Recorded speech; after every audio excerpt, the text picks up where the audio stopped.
வணக்கம் மாமே, டியூட் பார்த்துட்டு வந்தேன். எப்படி சொல்கிறது தெரியல. இந்த படம் வந்து ஜாலியாக இருக்கும், ஆனால் குப்பை. நல்லா சிரிப்பீங்க அந்த படம் ஃபுல்லாக தேட்டரில் பார்த்தீங்கன்னா. ஆனால் இது குப்பை. சாங்ஸ் எல்லாம் முடியல. என்னென்னா ஒரே பாட்டு ஓடிக்கிட்டே இருக்க மாதிரி, அந்த ஊரும் பிளட்டு மட்டும் ஓடிக்கிட்டே இருக்க மாதிரி இருக்கு. சரத்குமார் ஆக்டிங் செம்ம. கிட்டத்தட்ட அந்த ஆவேசம் ஃபஹத் ஃபாசிலையும் மாமன்னன் ஃபஹத் ஃபாசிலையும் சேர்த்தா ஒரு கேரக்டர் இருந்தால் எப்படி இருக்குமோ அந்த மாதிரி இருந்தது. ஸ்பாய்லர் தான் இருந்தாலும் அவர் கேரக்டர் தான், ஆக்டிங் தான் பயங்கரமாக இருந்தது. ஆனாலும் இது குப்பை.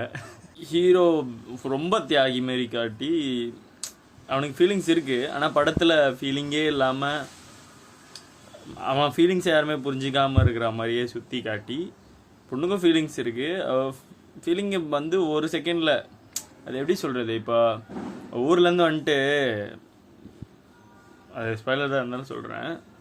ஏன் சொல்கிறேன்னா, ஃபஸ்ட்டு செகண்டே அவள் வந்து பாய் ஃப்ரெண்டு இந்த மாதிரி ஊரில் இருக்குன்னு சொல்லும்போதே அவளை அந்த ஹீரோ பார்க்குற பார்வையே ஒரு மாதிரி ஆகிடும், டோட்டலாக சேஞ்ச் ஆகிடும்.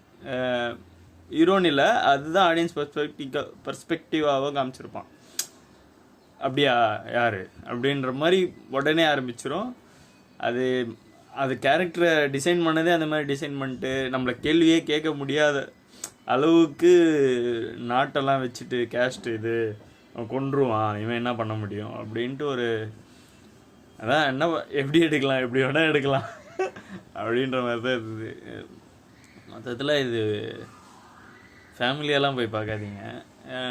அதான் யங்ஸ்டர்ஸ் இவங்கெல்லாம் போய் பார்க்கலாம், ஜாலியாக பார்த்துட்டு வரலாம் ஒரு வாட்டி, அவ்வளோதான். வேறு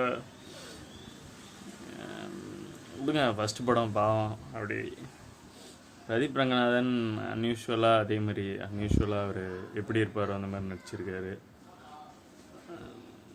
இதில் நல்லா இருக்குன்னு சொல்லணும்னு நினச்சாலும் குப்பை தான்.